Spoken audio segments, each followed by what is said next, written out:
Welcome. This is a wonderful group to have here.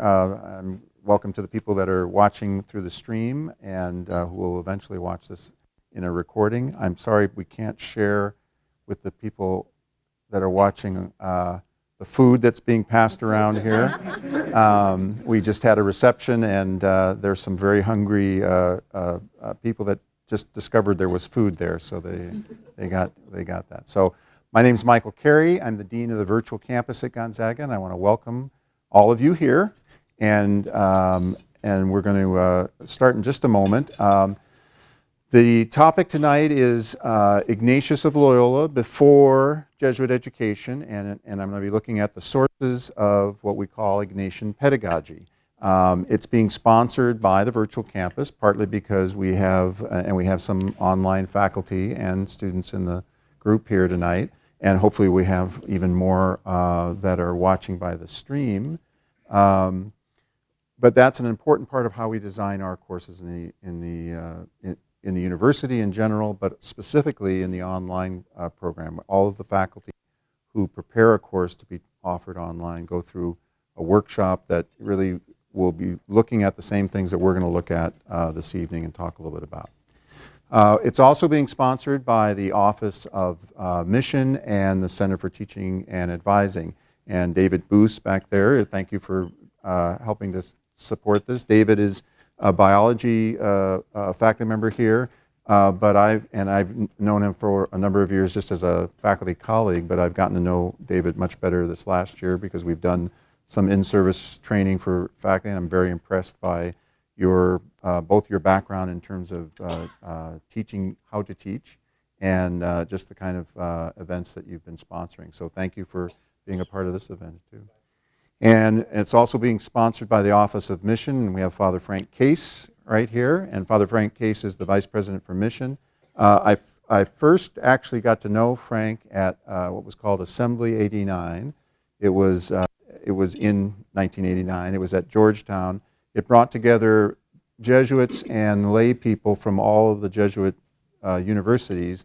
Father Kolvenbach came to that meeting, gave a presentation, and I remember on one of the days off, I went to the National Gallery of Art and was looking at the art and bumped into Father Frank, and I wasn't in the painting. No, and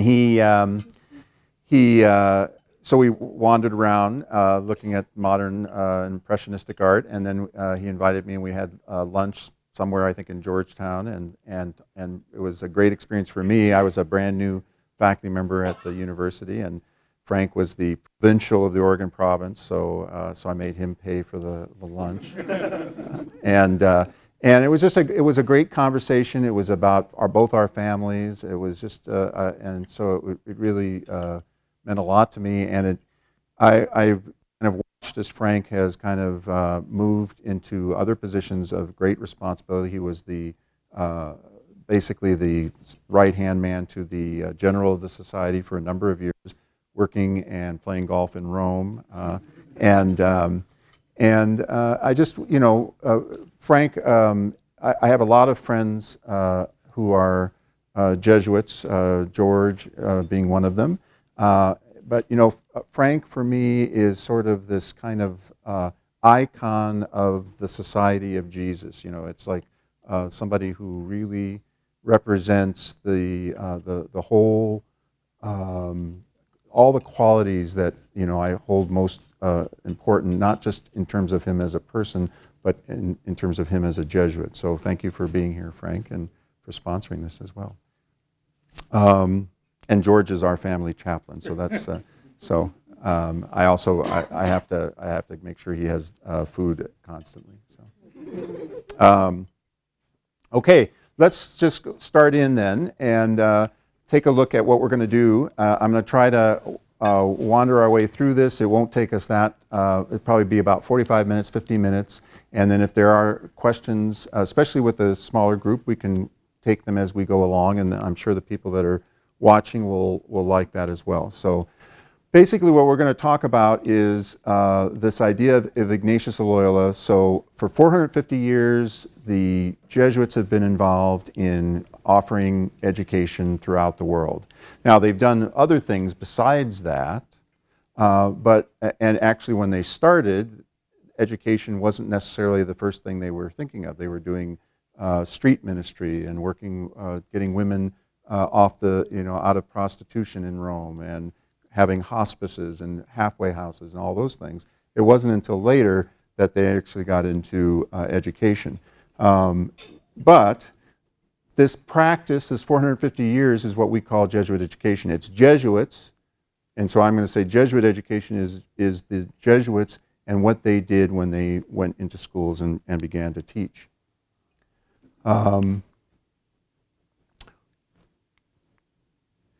But before Ignatius was a Jesuit, he was a layperson. And that's another piece of what I want to talk a little bit about today, is that the way we understand Jesuit education really is connected to the mind or the vision of Ignatius of Loyola. And a lot of how he developed that vision was all done as a layperson, kind of in his own journey, trying to find out what God wanted from him, how to make sense of his own spiritual conversion experience. And so it's important for us not to only view Ignatius as the founder of the Jesuits, but really to realize he has a connection to those of us who aren't Jesuits, who are non-Jesuits, lay people. And that's why what I'm going to try to focus on is Ignatian pedagogy. So Jesuit education is historically what the Jesuits have done in education. Underlying that is this Ignatian vision, which is Ignatian pedagogy.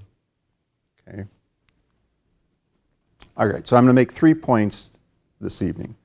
One is, when we try to understand the university mission, it's important for us to make that distinction between Jesuit education and Ignatian pedagogy. It's not to say that Jesuit education is less valuable or Ignatian pedagogy is not as, or more valuable. That's not my point. My point is Jesuit education is something that historically has a way that it's operated over 450 years. And for most of that time, it has been done by Jesuits who have been immersed in the spiritual exercises and the vision of Ignatius of Loyola. More recently, it has been taken over by and shared with lay people, non-Christian, Christian, non-Catholic, who have become partners or collaborators with the Jesuits, and that it's probably helpful if we begin to not so much focus on Jesuit education as on Ignatian pedagogy, the thing that is underneath what was happening for the last 450 years with the Jesuits. The second point I'm going to try to make is that because he was a layperson before he became a Jesuit, because he was a layperson in this intense search that Ignatius went through to try to make sense of his life, to try to understand what God wanted from him, because he was a layperson, in many ways, we as non-Jesuits or as lay people working with the Jesuits can actually begin to relate to him. In other words, teaching or being a student at a Jesuit university you don't have to know about the Jesuits as much as you have to be in touch with this idea of transformation, because that transformation is the focus for Ignatius. And then I'm going to talk a little bit about, even as we understand the Jesuit educational tradition to be the foundation of Gonzaga and all of the Jesuit universities in the world, if we begin to start focusing on Ignatian pedagogy, the vision that's underneath that, then we are beginning to build for the future, what it will look like in the future. Okay, so this first point then, let's take a look at this distinction between Jesuit education and Ignatian pedagogy. The first Jesuit college was founded at Messina in Sicily in 1548. Now, how did they get involved in that? The Jesuits, as I said, were working in social ministry, really, street ministry, helping people, the marginalized in different towns in Italy. They were also a very popular order in that because of what they were doing, they were attracting a lot of young men who were entering the Society of Jesus and wanting to be a part of this. And the process of formation that was set out for them included going through the spiritual exercises, but it also included an educational process that really was meant to really get them to be intellectually and emotionally present to whatever was going on around them. Now, the earliest Jesuits, Ignatius and his early companions, had all met, in a sense, at the University of Paris. And in that time, the University of Paris was an unusual educational institution in that most institutions, basically you would just wander about and listen to whatever professor was lecturing about whatever that person's topic was. And so it truly was an accumulation of knowledge, and eventually I guess you got enough where you were spit out of that university, but there wasn't necessarily any kind of connection between one thing or the other or developmental system. University of Paris, they did have that, and so the early Jesuits, Ignatius and his early companions, that's what they experienced when they went to the University of Paris.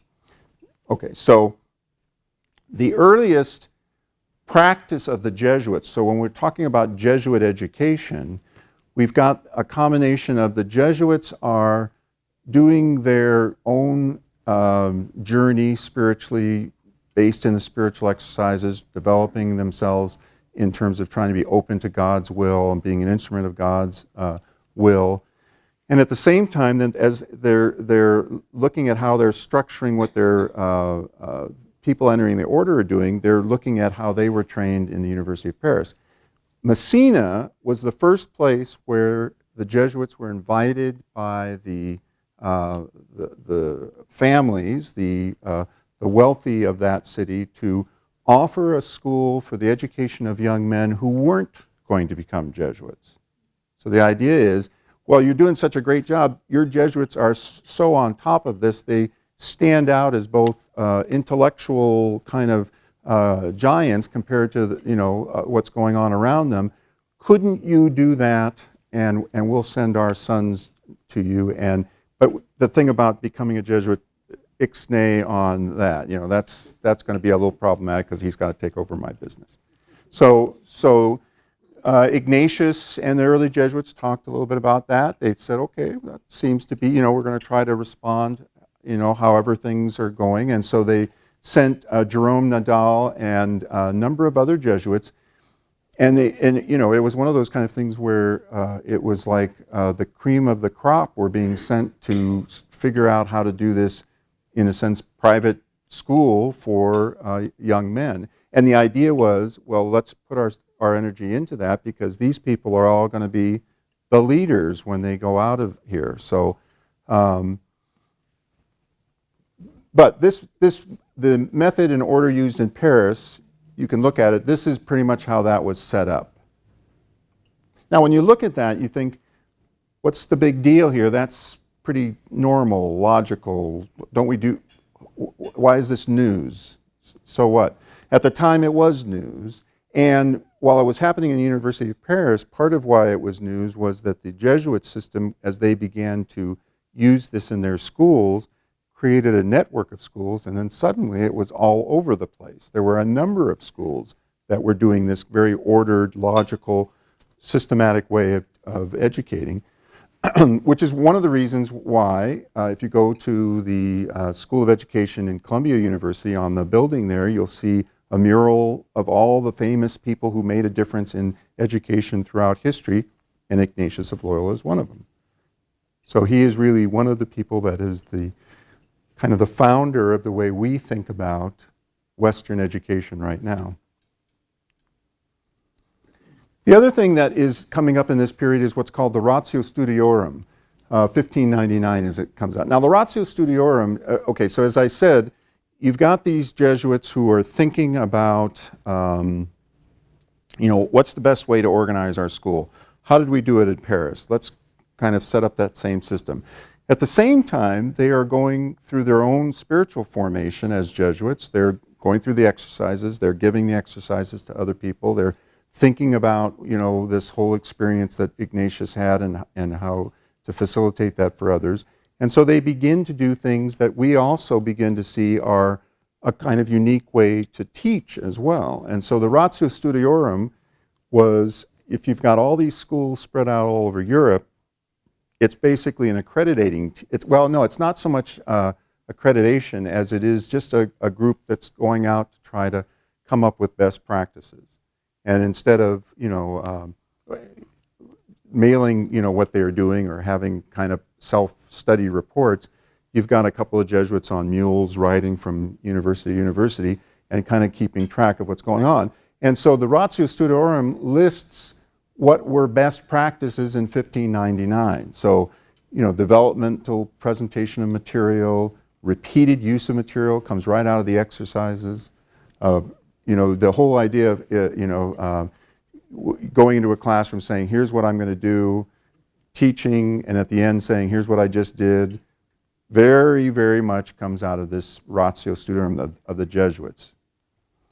Question and answer sessions, learning process that's interesting to students. Wow. So that the hallmark of the early Jesuit schools was to actually try to engage the student, to try to make them interested in learning. It wasn't simply come to school, memorize this, bring it, give it back to me, and then be on your way. The other piece of it was that often in schools there was a kind of a knowledge was given to you, and then you had to be able to give it back on some kind of a test. There wasn't a tremendous amount of reflection in the middle of that. And so the early Jesuit schools, that was part of why they were considered also valuable educational institutions, is they taught critical thinking. They taught how do you take this content and how do you then, this middle thing of reflection, how do you figure out what's going on here and then lead into some action. That was built into the very system itself. Okay, but, and this is a starting point, is the Ratio, when I did my doctoral dissertation on Jesuit education, and I remember, and this was back in the 80s, and I remember people kind of, there was an argument among people who thought that was interesting, the Ratio Studiorum, and I was one of those geeks as well. But as they were talking about it, it was sort of like, well, shouldn't we go back to this Ratio Studiorum? Shouldn't that inspire what we're doing in our schools? And it was like, yeah, but that was really best practices for 1599, so let's try to think a little broader than that. And so, and in fact, Ignatius himself made a big point about whatever you do, don't just rest on that. Always keep adapting, always keep changing, keep saying what is it that's needed in this particular situation. Something that works right now may not work a year from now, 10 years from now. And so the constant adaptation is what's important. Okay, this is the statue. Do you remember the name of the sculptor? I wrote his name down just so I have his.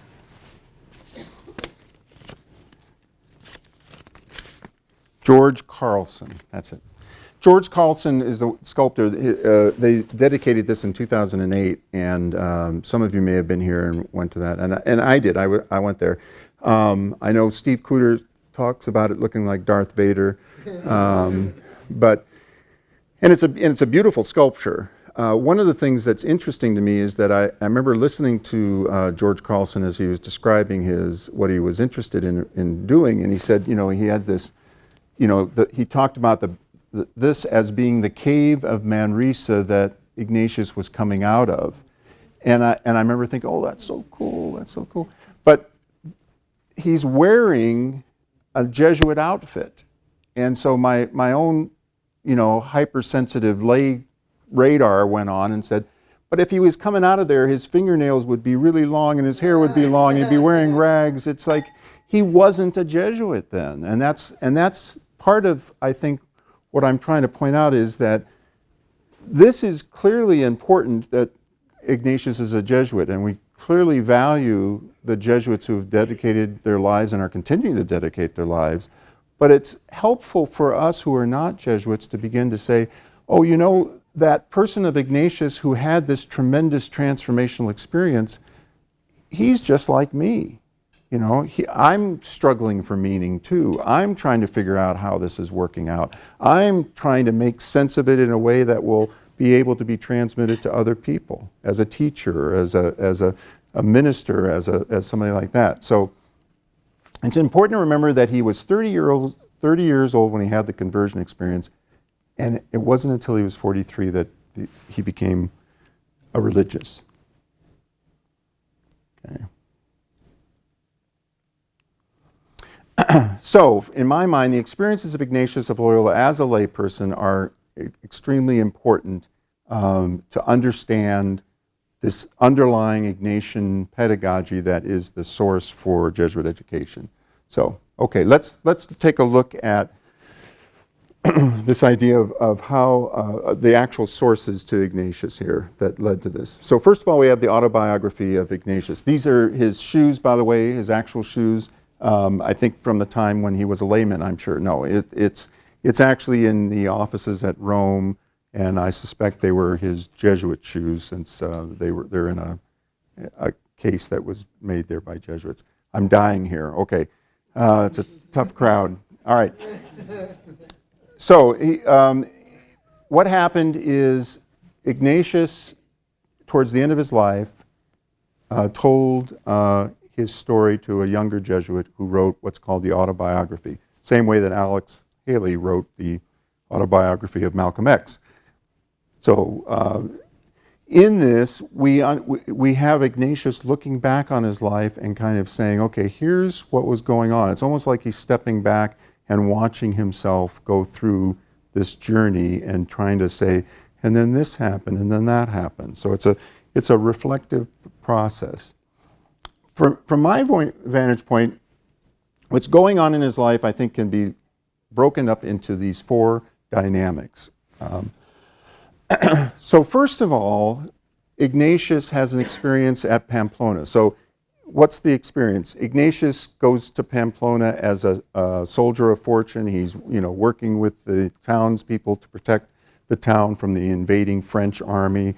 He's rallying the troops. He's the person who keeps everybody fighting even when they look outside the walls and they're overrun, by the French troops there. He's convinced every person in that town that they should die rather than surrender. He's a charismatic leader. French cannonball hits his leg, breaks it, collapses in a heap. When he wakes up, everything is different for him. While he was knocked out unconscious, they surrender the town, by the way. It's like, okay, while he's out, let's quickly surrender and maybe things will be okay. So they surrender the town. The French are like, who the hell why are you guys fighting like this when there's so few of you? And they're like, that's the guy. And so they're impressed by Ignatius. They have the French doctor, fix his broken leg, and they actually make arrangements to have him carried back from Pamplona all the way back to his home at Loyola in the Basque countryside, a little north of Pamplona. He gets back to Loyola, and he actually, again, it's important to remember what's going on inside of him is everything has fallen apart. Everything he knew about, he's 30 when he has this experience. Everything that he has been, handsome, dashing, adventurous, soldier of fortune, gone. His leg is damaged. He'll never be a fighter like that again. He's recuperating. When he goes home, he looks at the leg. It's like there's a bone kind of sticking out, and it's like, oh, I'm going to look ugly. And so he has one of the doctors in his home area re-break the leg, right? And so now he's really laid up. He's laid up for like a year trying to recover from this. And you can imagine him lying in bed, staring at the ceiling, thinking, now what do I do with myself? So the disintegration that happens with that cannonball is very key. And Ignatius understands that, and I think educators understand that too. You can't get some new information in when you're holding on to the old information very tightly and you're not going to let go. So you've got to, at some point, let go of that old information. Why do you do that? Because it doesn't work anymore. It's not making sense anymore. And so that's what happens with Ignatius. His life doesn't make sense anymore. At Loyola, he's then got to decide what he's going to do. Is he going to, just give up? Is he going to try to go back to his old life, however he can do that? Or is he going to choose to do something that helps him to go beyond this experience, to grow bigger? And so at Loyola, he makes a choice. He makes a conscious choice to choose to become a different kind of person, a metanoia. He's going to turn himself around. He's moving in a different direction. At Montserrat, so he goes from Loyola and he says, okay, now if I've chosen to be a servant of God. Now, by the way, Ignatius, although he's 30 years old, has been somewhat of a secular person. He doesn't have a lot of theological training. He doesn't really know much about church or religious stuff, and so it's like he just knows he's going to be a servant of God. What does that mean? So in those days, he thought, well, I guess I go to the Holy Land that's being taken over by the Muslims, and I try to convert a few Muslims and probably get killed. I guess that will work. So he heads out on the road to Barcelona where he can catch a boat to the Holy Land. On his way there, he stops at a very famous monastery at Montserrat, and he ends up spending a month there, and then he goes down into a town called Manresa that's about a 3-hour walk from Montserrat, and he ends up spending a year there.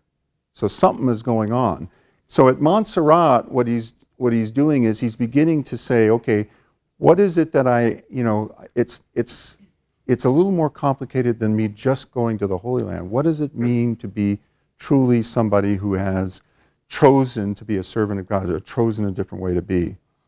And we'll talk about this in a minute. And then finally at Manresa, there's an integration where he begins to pull everything together and become this new person that he's going to be for the rest of his life, or until the next change. Here's a picture of this is actually, this section here is the old section of which Ignatius would have seen. Montserrat now has been rebuilt, and that it's a beautiful monastery. If you ever get to Spain, it's worthwhile taking this trip up. It's way up in the mountains. You can kind of see the very striking rocks that are behind it. While he's there, he spends time in this Benedictine community. Now, what's interesting is, in this Benedictine community, there was an abbot who had died a few years before Ignatius would have gotten there. Cisternos is the abbot's name, and he wrote a book. He was a very famous spiritual director. He was known throughout Europe as being an important person in terms of spiritual direction and reformation of Benedictine communities. This particular monastery was one of the first places to have a printing press in Europe, and before Ignatius would have gotten there, they were already printing copies of a kind of a series of reflections by this particular abbot, and they had been doing that in a variety of languages besides, Latin, Spanish, Italian, French. And so Ignatius was certainly exposed there to this guy's thinking. And so one of the things that I think is helpful for me is to begin to say, well, what is it that he was experiencing at this Benedictine monastery that he took with him to Manresa, where he was for a year, and that he began to process? Obviously, the spiritual exercises come out of his year-long experience in this cave, and I mean, he's not spending the whole time in the cave, he's sleeping there at least, but I mean, he's pretty much acting as a hermit, and he's processing all of what went on. And I've actually been to the cave in Manresa, and if you walk out the cave and you walk down to the river and you look up to the distance, you see Montserrat. So it's, in my mind, whatever happened at Montserrat was a very key piece to Ignatius's development. It's like he didn't want to keep going on that road to Barcelona. He needed to make sense of that. One of the things that he experienced there and was related to this particular abbot's spiritual direction is what's called the Lectio Divina. And the Benedictines still use this, and he would have been exposed to that. And actually, the method that this particular abbot had in terms of spiritual direction was grounded in the same kind of process. So basically what Benedictines do is when they're reading Scripture, primarily Scripture, what they do is they have a kind of four-part process to that. So the first thing they do is they do what's called Lectio. They just simply say, what does this particular scriptural passage say? What do I understand what it's actually saying? Do I understand the words? Do I understand the context that that this passage fits into a whole larger story? The second thing is meditatio, and then they think, okay, what does this passage in Scripture say to me personally? I know what it says. I understand it. What is it saying to me? How do I make sense of this passage that maybe is about King David or the life of Christ? How do I make sense about what this has to do with my own life? Oratio is the third movement where I begin to say, okay, and then what is my response? What am I being called to do? So what does it say? What does it say to me? How must I respond? And then the final thing, contemplatio, I put here wu wei, just to be a little wu wei. But wu wei, in Taoism is this kind of active surrender. It's that you've got to do everything you can, but you aren't the one completely in charge. And so it's this kind of balance. And, in the kind of 12-step programs, let go and let God. In other words, you do everything you can, but at a certain point you just have to realize it's out of your hands. So he would have experienced this. Then when he goes down to Manresa, he is trying to integrate this experience. This is I think from Seattle University. They have these paintings in the chapel there, a very beautiful series of the life of Ignatius. In Manresa, one of the interesting things about Ignatius is he sort of rejects everything he can about his previous way of life. So it's like if he was a very vain person before, he starts not taking any care of himself. He, as I said earlier, he doesn't cut his fingernails. He lets his hair grow. He doesn't wash. He wears, these old tattered clothes. He's the kind of person that people would begin to avoid in the town. So it's like he is. I'm just not doing that anymore. I'm a different kind of person. Gradually, and it happens at the River Cardinal. He has this experience. He has a mystical experience. Now, what makes me convinced that it truly was a mystical experience was in the autobiography. It's not very clearly explained. That's probably a true mystical experience.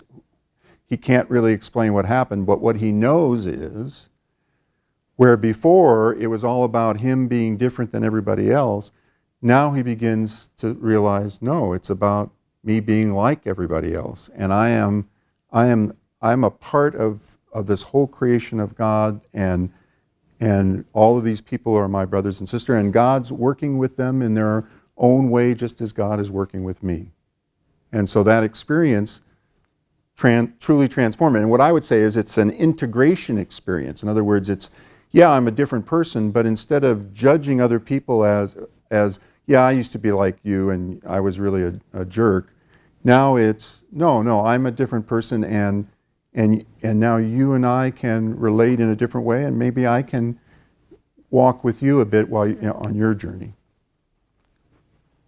So at the end of this experience, at Manresa, he comes away with what we would call the spiritual exercises, which are going to be published later on. And you can begin to see a little bit of what we were looking at in the Lectio Divina as well. So his first movement in the spiritual life, what are my deepest desires?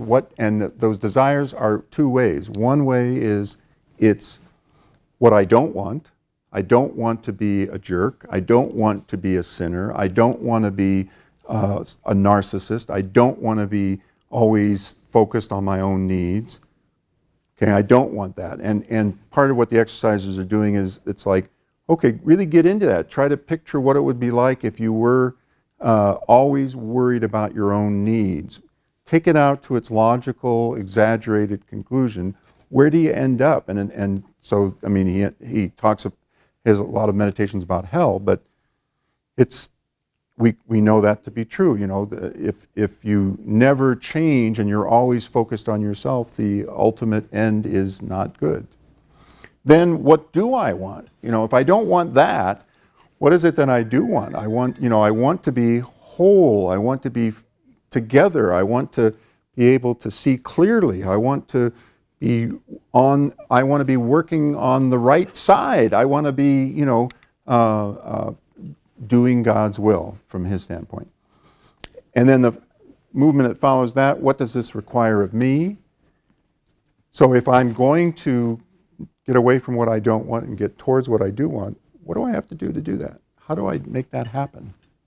And then how does this shape who I'm becoming? In other words, how does it go from discrete acts, I'm doing this, I'm doing that, to a big sense of I'm becoming a different kind of person? Okay, so my second point here, before Ignatius of Loyola was a Jesuit, he was a lay person, and therefore our mission is guaranteed not only by our Jesuits, but by the non-Jesuit religious and the lay people. What I just described to you about what Ignatius went through in those kind of four movements of his life, that describes Jesuits, but it also describes non-Jesuits. It describes people. It's a human dynamic. It describes, I think all of us could look back on our own lives and say, oh yeah, I see that. I see how things had to fall apart before I could take on a new way of thinking, and that there was an element of choice, and there was a period where I was a jerk about it, and there's a period where it all kind of came. We can begin to see that this is a pattern that is not just unique to Ignatius, but is part of the human experience. Okay, so let's take a look at this idea of this Ignatian vision and how it led to Jesuit education. So the Jesuit way of proceeding is grounded in this whole experience of Ignatius. So in other words, what they're trying to do is that whether they go into social ministry or they're going into education or whatever they're doing, they're trying to say, how can I do this and be surrender my own needs, my own will, and really be focused on this mission. Okay. And what's interesting to me then, in 1983, the Jesuits came together as a congregation throughout the world, and as they talked a little bit about, what they were trying to do in terms of the future, they talk about the spiritual exercises. In other words, rather than focusing on what they have done or the actual operationalization of this vision in the past, let's not worry about how we've actually done this.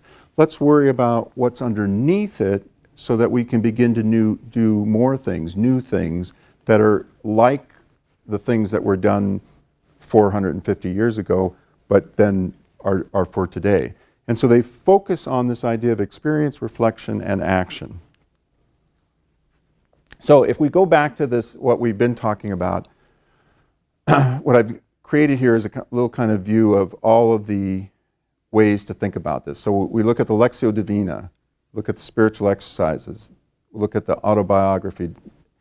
We begin to see how these terms experience, reflection, action flow out of these different experiences that Ignatius has as he's on his own journey. What does it say? What are my deepest desires? This disintegration, part of the reason that disintegration happens is because you're actually looking at what's there to see. In other words, you don't blind yourself to reality. Reality is a terrible teacher. It forces you to realize that not everything is working the way you thought it should, and therefore that's the start for disintegration. What does it say to me? What do my deepest desires require of me? What am I called to do? Choice. What kind of choice am I making? Erik Erikson talks about, at every developmental stage, the person has to actually say, I choose to grow. Because the other choice is, I choose to just fall apart.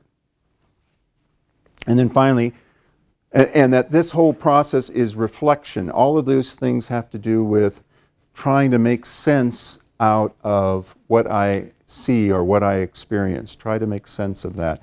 And then that leads finally to, how must I respond? How does this shape who I am becoming? Reconstructing who I am and integrating that reconstructed self.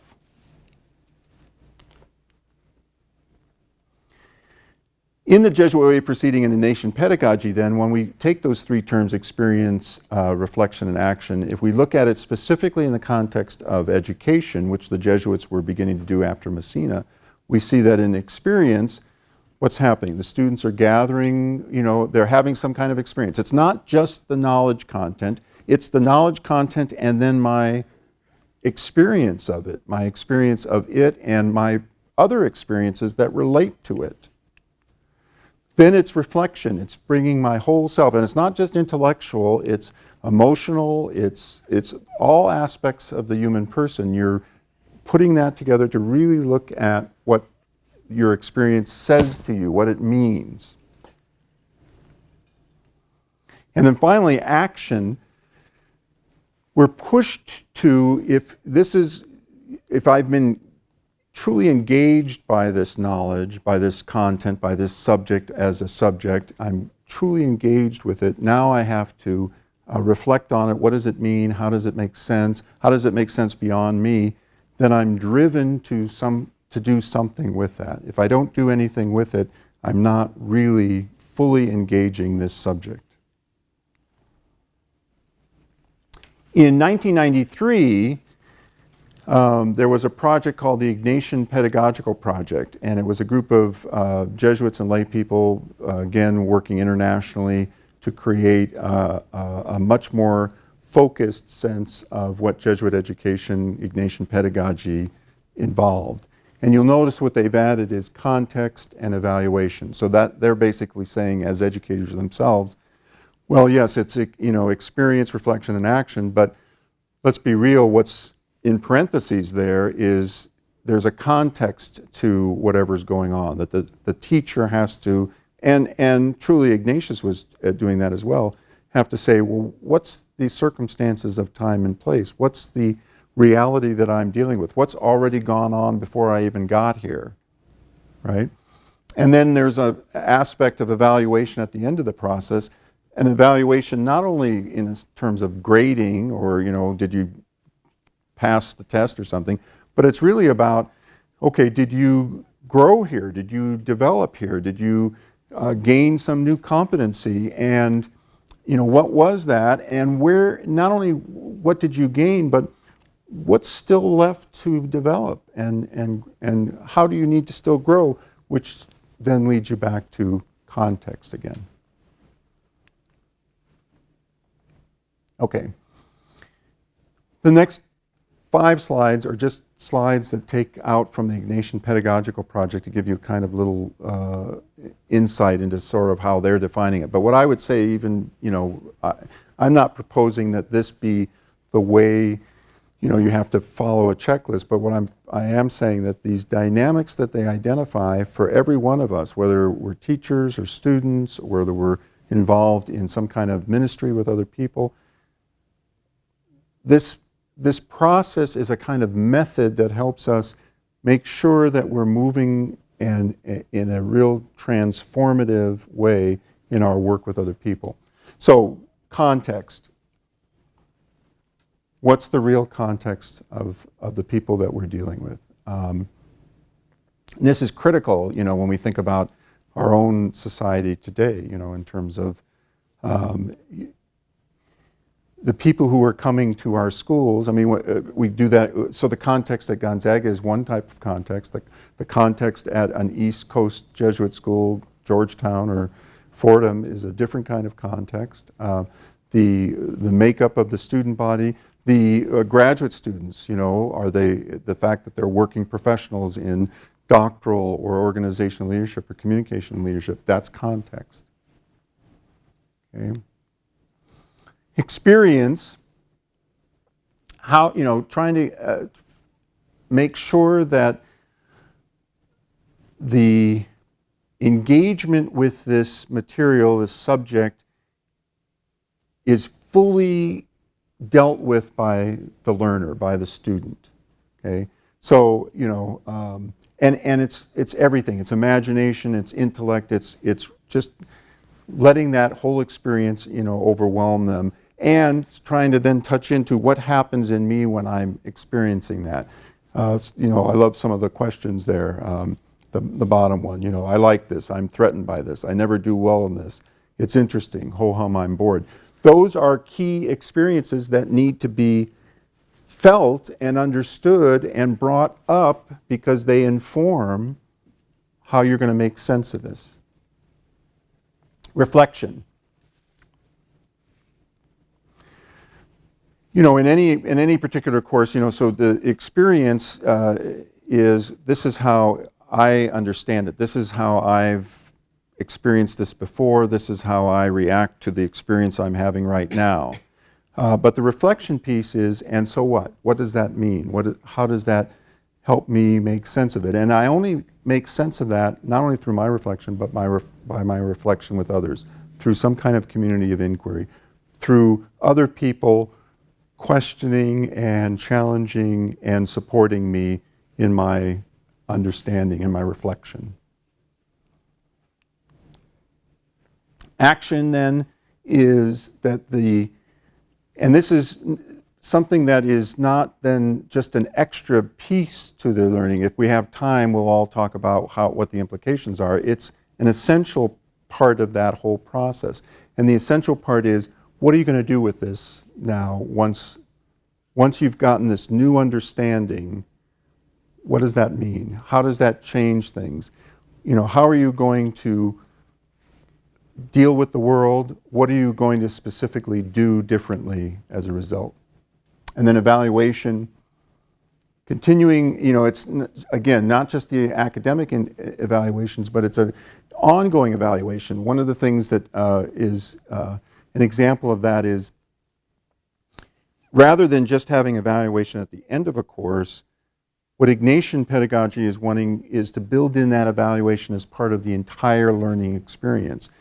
So it's continually, after each part of it, is to say, okay, how did that work? Is there a better way to do that? What is missing still in what we're doing? It's kind of continual, a praxis that's ongoing within that process.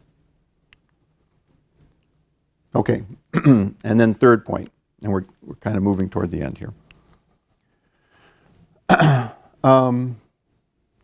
So Peter Kolbenbach, I mentioned that I first really got a chance to know Father Frank Case at Assembly 89, and Father Kolbenbach had gone there to speak, and these are one of the things that he mentioned that struck me at the time, and I think is important to what we're doing.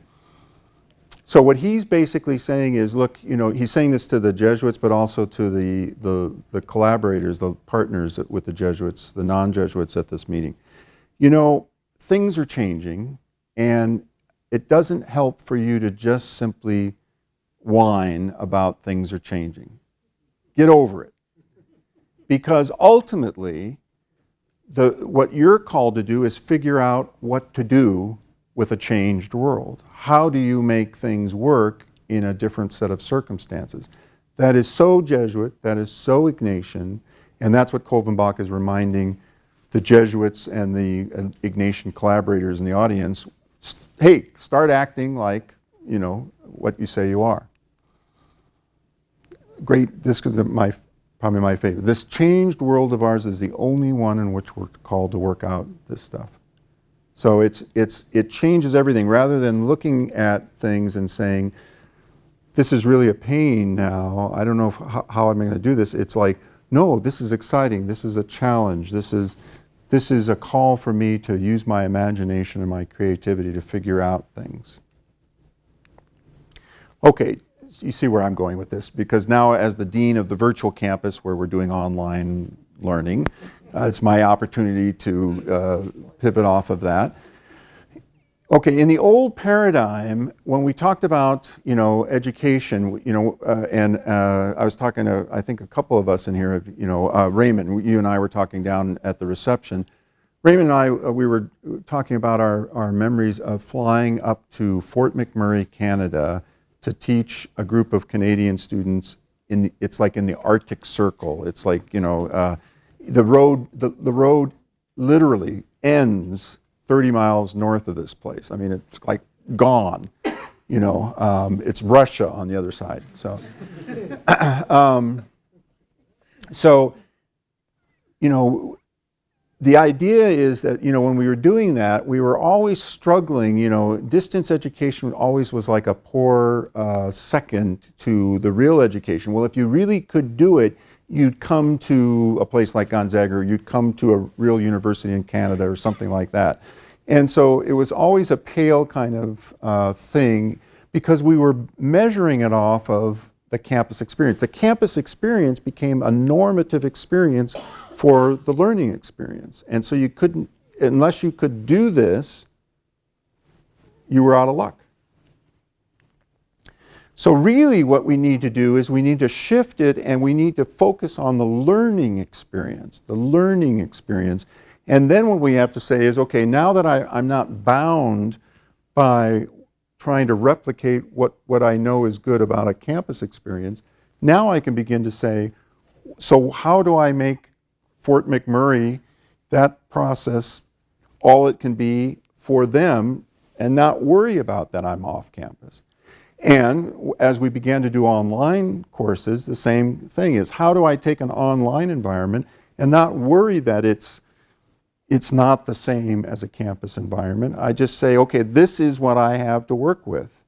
And you know, some of the people, hopefully some of you had an opportunity to meet some of the graduate students that are in the organizational leadership program, or here for their residency. You know, I was talking to them, the group I talked to, one was from Connecticut, one was from Texas, one was from California. These are people from all over the country who would not be taking a Gonzaga degree if it wasn't for the online program. So we have to get to the point where we can say campus is one mode to get this learning experience, and there are many more modes: online, hybrid, off campus, all of those things. So my 3 points.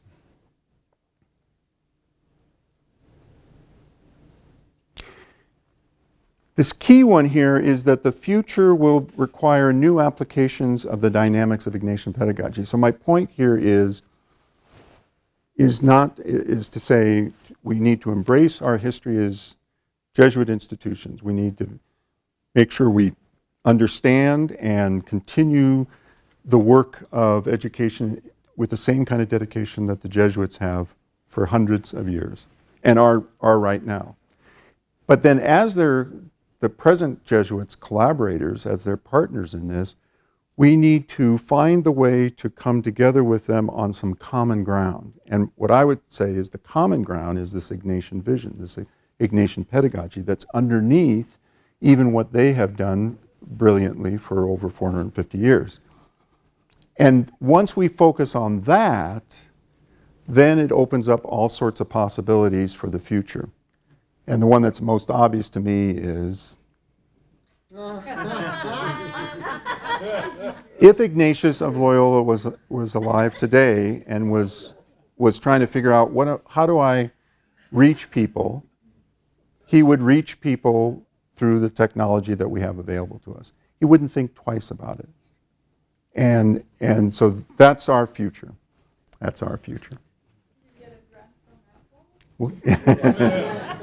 I'm not a Windows person. I don't think Ignatius would be a Windows person either, but no offense to the people who are working at Microsoft. So anyway, that's my presentation. I've got, I can send you this slide thing that has some of these resources here if you want to follow up on them. Thank you for being here.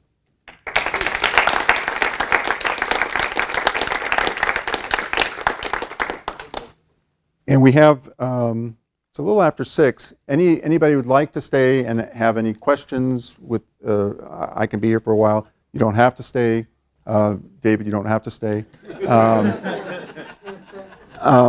But anybody would like to have questions, otherwise feel free to leave, and thank you for coming.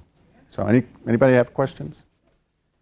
Yeah, Stasha. Actually, when we were at the Ignatian Pedagogical Framework workshop a couple of weeks ago, I can't remember who brought it up, but this has been bugging me, and I wanted you to tell me again what your answer was, because I really liked it, but I couldn't remember the exact way you put it, and I wanted to think more about it. But someone raised the question of, how is this Jesuit as opposed to just good pedagogy? And so you made a comment about spirituality that I really liked. Do you remember what it was? It was something Oh, that's a lot of pressure in there. It was something like, but I don't have the whole thing. I'm probably butchering it a little bit. Well, yeah, so, and that comes up quite a bit. In other words, what Stasha is saying is, well, what we were looking at there, why isn't that's just good pedagogy?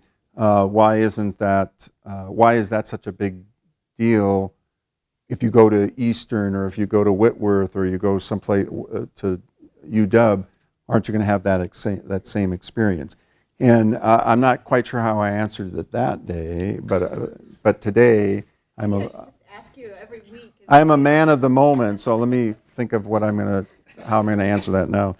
The idea is that really what's going on with Ignatius is it's a spirituality that sees everything as connected. So there is nothing that's separated. It's that Manresa experience by the River Cardinere. Everything is a part of this process. So if you go to UW, there are certain things that aren't necessarily going to be a part of a process, maybe spirituality or religious, thinking about that. We get to integrate that into what we think about here. It isn't the most important thing, but it is a critical thing, and it's woven in. And I think, part of it is the other piece that I would say comes from the early Jesuits' experience in terms of their grounding in the spiritual exercises. Spiritual exercises is about the relationship between the director and the retreatant. And in Jesuit education, Ignatian pedagogy, it's critical that there be that relationship between the teacher and the student. And it has to be one that isn't where the student is fearing the teacher or feels like the teacher's going to let him do anything he wants. It's really a relationship of love in that good sense, where it's both challenging and supportive. And that's something that is what the early Jesuits did, and that's something that we as their partners need to pick up as well. And that's what I think is probably different than somebody might get at another school. I wonder too, you talk about Jesuit education, Ignatian pedagogy, and the relationship of the spiritual exercises that you were just mentioning. There's also a part to me that I'm curious what your response is to about the Jesuit values that I think make Jesuit education very unique, in that men and women for others and the magis that you don't find. I mean, we strongly purport and are very upfront about that, not in brainwashing others, but inviting them to consider their own, not just value development, but how they might embrace those values as well.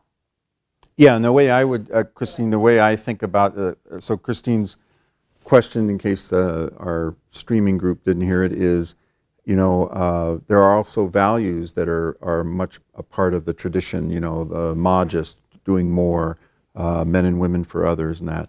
And from my vantage point, those are critical and they are historical ways that we've expressed it, but there is still underneath that this Ignatian vision. And so in my mind, if you really put into effect this idea of, experience, reflection, action, or like the Lectio Divina, what does it say? What does it say to me? What am I being called to respond? And then doing that, it leads you to the same place, men and women for others, doing more. Those things are not subjective things that are forced onto our system. They are the natural outcomes of teaching the way we teach, or approaching understanding and learning the way we do. Okay. Any other comments or questions? All right, thank you. Oh, one more. Good. Thank you. As a college student who's being pulled in many different areas, there's lots of different activities to do, many different interests and desires. What do you think are the fundamental keys to discernment and living out the magis? Oh, that's a simple one.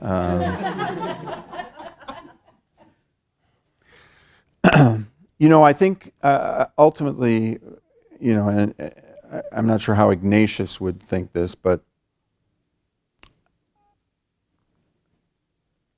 I think ultimately it's about letting go of your own self-interest.